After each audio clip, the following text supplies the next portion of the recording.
Hey everyone, and welcome to Ink Spotlights from Comix Wellspring. This is the series where we shine the spotlight on immensely talented creators who print with us. Today, we're joined by Nick Davis to talk about his projects, some of his journey, and a little bit more. Nick, it's great talking to you again.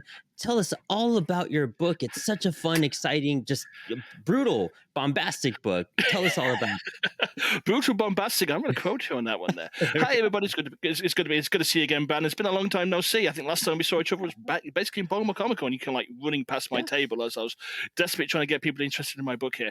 And here's my book itself. It is Let's Hunt Monsters. It says Tale of a Teddy Bear Bounty Hunter who hunts monsters under the bed for basically money. But it means he will only protect you from the monsters under the bed. You're basically paying first. And it's a full-on homage to the comic books of my youth. So you're basically Teenage Mutant Ninja Turtles, or basically a bit of Rick and Morty, some 2000 AD, because obviously you can tell from my accent I ain't from around here. It's a full-on mismatch of all that stuff, all shoved in one big old comic book for about a teddy bear, Mr. Button, who protects you from the monsters under the bed. But as I said, you got to pay first. Huge graphics, lots of silly stuff. There's him on the scooter just there. And I think if we go into another page here, if we go very, very quickly, totally by random, he runs into more monsters and gets into lots of fights, and we meet lots of other guys along the way. Big old graphics. So if you love the image comic books of the 90s as well, I'm going for that big old key image, huge splashes, lots of stuff going on, full on artistic id with lots of silly stuff going on around it, and a touch of Monty Python humor, because again, you can tell I ain't from around here, though I've been here for 25 years. So, so it's always good to be here. Good to see you again. So here we are. What got you to create this series? Where did this idea come from for you to start diving into it artistically? Because it's so fun, it's so playful, but like you said, there's so many elements to it. So how did you put all this together and get drawn to it and come up with the idea? Well, it's been of a long road to get to this guy. You guys may know me basically from my Night Guardian series, which is these guys just here, which is four cuddly toys to protect you from the monsters under the bed. Again, kind of similar thing. This is like an old ages fantasy story of like, if you like, the Amulet and Rings of Fire. I was doing this book, and it took me and Veronica, my artist, like 5 years to finally get it all together. In fact, we published the comic books through you guys to begin with, and that's actually how I found you, through basically I was trying to find a comic book publisher.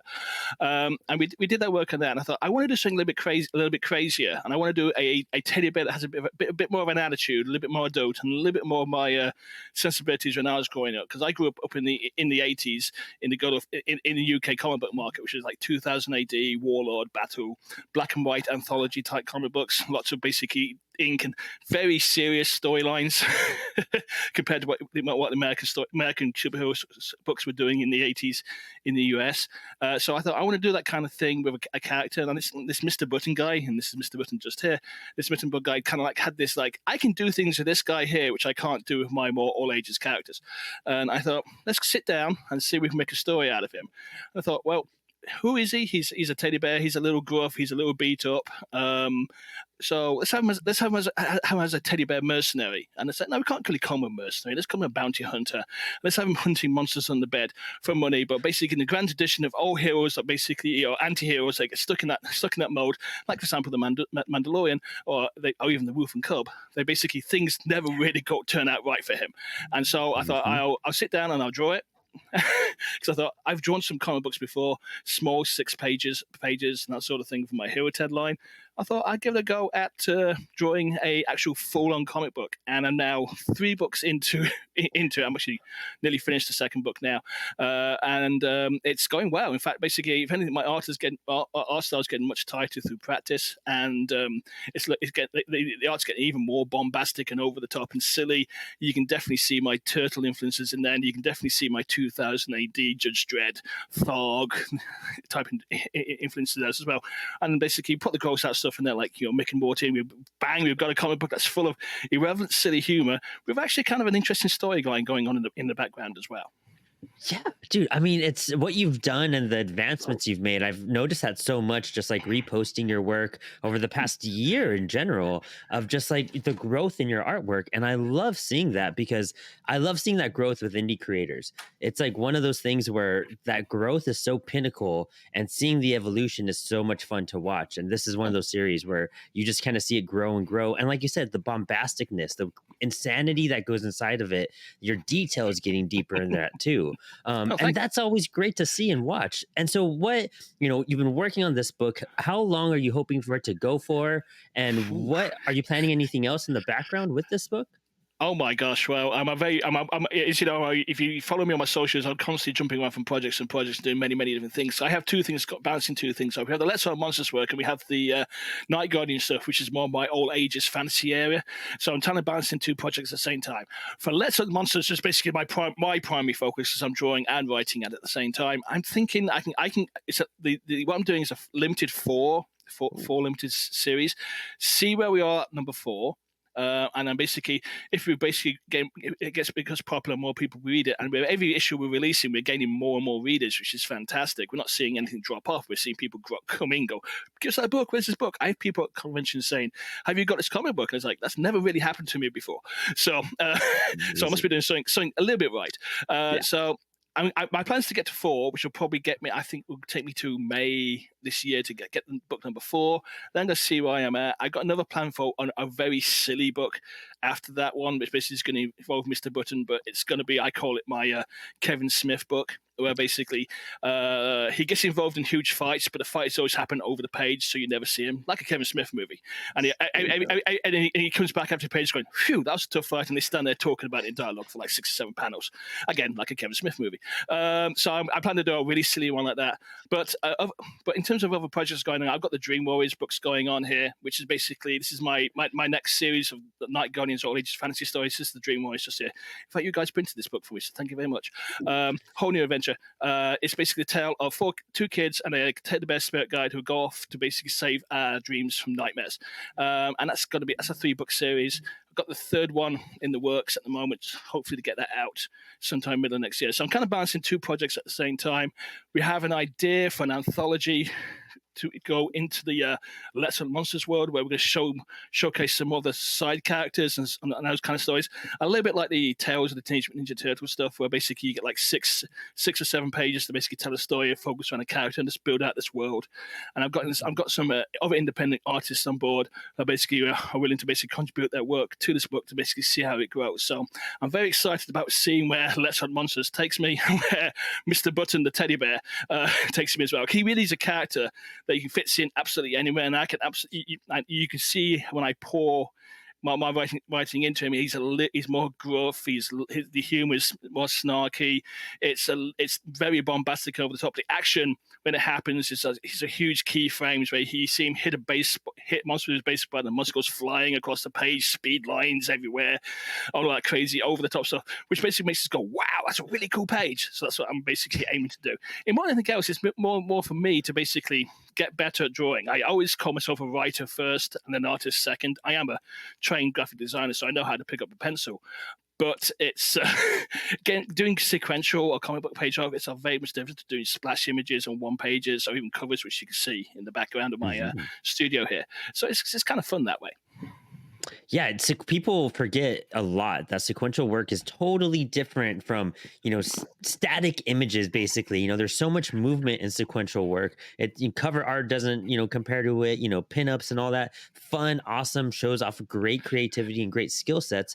But the sequentialness of Mm. everything, that's where things really you have to slow down a lot and kind of plan it Yes, you out do. and pace it. What's one of your things that you kind of think about when you're pacing a page? When I'm pacing a page, there's 2 ways. There's a way I look at a page and go, okay, how are we going to see the story? So I'm very lucky I'm going to use Let's Say Monsters as another example because it's primarily I'm writing it, so I'm writing it and drawing it almost at the same Mm, time. So when I plan out a book which is about 20 pages to 32, depending on the length of the story, because I try and make the story self-contained. Is every page is a line I write down and go, this happens in this page. Mr. Button meets the monster and hits him with a baseball bat. Then I basically go to the page and look at it and go, why did I write that? I've got to do an action sequence. Oh my God, no! And then I go, okay, how do we draw this? How do I want to see this? And I sit there and look at the page for a couple of minutes, and I start basically doing pencil layouts, which is basically blue pencil on my iPad in Procreate. I'm basically pencil and basically trying to follow the elements together. I'm trying to follow the Z pattern when you go where the eye looks like this. Every comic book page should just follow the Z. So mhm. you can go eye across here, eye down here, eye across here, lead to the next page, do the Z again. So I try to basically follow that Z pattern. I try to basically think, can we put if it's a storytelling element, there's definitely a lot, the panels are a lot closer together, and basically there's more character, it's more like talking head stuff. You got to leave negative space, which is basically comic books talk for basically having basically a blank background so you can put the word balloons around so you're not disagree in detail. And then then basically we go to an action sequence and going, okay, how do we do this action sequence? Now this is where you can trip yourself up and go, I'm going to plan every stage of the action sequence, him picking up the bat, then putting over his head, then hitting the guy over the head. If you look back at old superhero comic books, and basically if you look at the Jack Kirby stuff and that kind of thing, which is basically one of the influences of my stuff, is the action sequence is a big explosion. And basically there's movement in it, there's something happening in it, there's dialogue going off around, it's basically exposition of it, but you don't have to concentrate on like one singular tiny part of the image. You can just a big explosive image that basically displays all the emotion and all the energy that's going on in that one fight, and you can usually do it in 2 or 3 images. And then once you do that, it really comes together as a fine action page. So I'm very much of the school of big explosive image in your face, and then basically tightening it down for storytelling. Then big explosive image, tightening down for storytelling. And basically, I try to always end the book on a splash image, where basically it's sort of like the feat of clay moment, where basically they have resolved the problem, but the problem's got a bit bigger. So Dude, that's a great formula for people to like observe and like listen back to as well, because I know some people can just get stuck in the momentum of finding what to happen in the page. And like you're saying, the big explosion and tightening it up right after, you kind of follow that throughout the book, and you could fill out a book pretty quickly. And then you get the point across too, while keeping readers' attention. And that's prime. And especially for your book. I mean, it's such a, we keep saying bombastic, but it's a perfect word for it, for how everything comes out. And it's a great formula to utilize.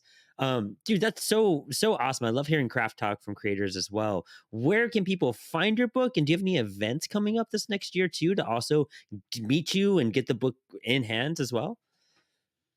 I think we lost your audio for a second.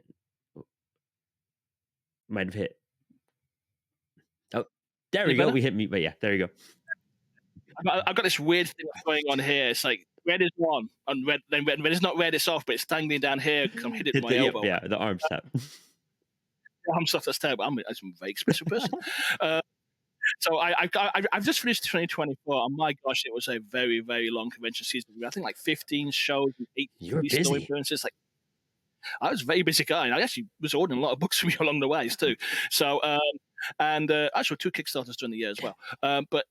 So 2025 is just starting to basically flesh out, and I'm starting to basically look at the dates I've got coming up. I've got some returners. I am going to be at 4 State in end of April, which is basically up in Pennsylvania, Maryland, and Hagerstown, Maryland. That's a good little fun show. I'm going to be returning to Ocean City in December of next year as well, which is a 2-day good show. I know it sounds Ocean City. Oh my gosh, he's in Ocean City in winter. Beautiful town to be in the winter, by the way. I didn't know that they And a had a great cool comic con book. there in December. I got to look into that. That's super cool. Well, it's a very good convention, and James is a really good guy. So basically, and I'm very happy to basically continually support that show and see and grow with it, which is good. I have a show up in Harrisburg that's going to be in August of next year. It's like I think like 6 dates next year so far, but it's going to accelerate in January to basically be a full on calendar. My first show of the year will be the Independent Creators Con, which is up in Connecticut, Yes. I think, up in New England area. That's the best way. That's the best way to explain to me. I can say it, as I call it, Turtle Country.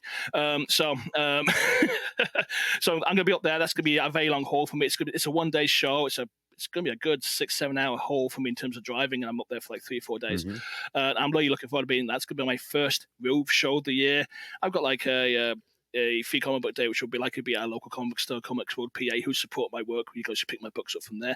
But also, where can you pick my books up from? Well, if you find me at a convention, and there's a good chance there's a convention in the Pennsylvania, Maryland, Virginia area, probably in New Jersey as well, maybe New York, if I can find some shows up there. You might find me actually at that show. You actually might find some artists at the show who have actually done some work for my books. If they have, you'll find my book on their table, because they usually do a cover for me. For example, I'm going to show you here. I'm very big on my show and tells. For example, here we have a cover here by Jim Lawson. That's Jim Lawson of Teenage Mutant Ninja Turtle fame for everybody, who basically did a cover for me. He's actually going to be receiving a whole pile of his books. So if you run into Jim up in his shows in New England, which he kind of does, you'll probably find my book on there. I'm trying to get a lot more independent artists to do covers of books, and I gift them books afterwards so they can sell them on the tables. So there's a good chance at a convention near you on the East Coast, you're going to find a copy of Let's on Monsters there with a cover done by somebody. But if you want to find out where I am, go to my website, oakwoodstudios.com, and basically click on the tour dates, and you'll see the calendar slowly grow. Also, you can buy my books directly from me on my website, which is the only place you can get them signed. I think we've got some books up on Barnes& Noble and Amazon, which are the bigger graphic novels, because on demand works a little bit. And hopefully, when you guys get your comic book store back, I'll be basically flying back into there again. So, all the places we can find it, basically trying to build out an audience and get some books going as well. We'll also have a Kickstarter coming out. Hello, Cathy. We'll also have a Kickstarter coming out in the middle of January, which is basically book 2 of the Let's Monsters thing, which basically is the book 2 of the series, which are further the adventures of Mr. Button. But this time we're throwing him into outer space, or more correctly, the space between spaces, which is basically like the dimension term, so basically where they all live. So we've got a space thing coming on. Oh, your cat's shown me it's Always. We knew there was gonna be one popping up. Yeah. But that's basically where we're going to be. I'm hoping to run into you guys on the road. Hopefully, I know you're going to be seeing you guys up at ICC, so that's going to be fun to do. I'm looking forward to that show. There seems to be a good bunch of people that really support independent comics, where the storytelling is happening right now. And we'll see what the year brings. I don't plan to do like almost 20 shows this year if I can help Same. it. It got a little bit long at the end, but I'm definitely going to be at Baltimore Comic Con this year, which is going to be I call it my big show. And I'll do a lot of small shows around there as we go. So probably 10 shows next year I'm planning, but I said that this year and ended up doing almost 20. So That's how it we'll see goes. what happens. Honestly, you get the excitement and things open up, and you're like, "Well, I'm down for it." So it works in the calendar. Dude, so That's exciting! right. It's been super awesome meeting you this year and connecting with you more. I can't wait to talk to you more in person this coming year. We'll see you at IC3. We'll see you at Baltimore, Awesome. and Cool. you apparently are super close to me. I'm in Winchester, Virginia, and so Oh, yeah, wow. you're. I'm sure there's a con somewhere around here. We'll probably meet up and be conning together We'll at probably bump into each other down there. I 100%. thought you guys were up in Yeah, Michigan or something. whole So there team we go. is. I'm like one of the 2 remote people, so I'm here in Winchester on Okay. this side Okay. of the country. But yeah, you're right. Hagerstown, all that type of stuff. I gotta find you on one of these cons. Ocean City as well. It's yeah, definitely we'll meet up. Hagerstown is looking for vendors and exhibitors. So Oh basically, you take a look at the website. I yeah, mean, I don't think Hagerstown is too far away from you in no, Winchester, not at all. so it'll be about an hour and a half drive, I think. Yeah, if that. So if that, 'cause as long as you can avoid the DC blob, you Honestly, usually yeah, can get around pretty yeah. fast. So That's where the chaos is. Yeah, I feel you there. Um, absolutely, I agree with that. so exciting, Nick. Thank you so much for stepping in the spotlight today. It was so great to catch up and talk to you again once more. And I hope you have a great con season. I hope to see you more, and you have a great one. Thank you.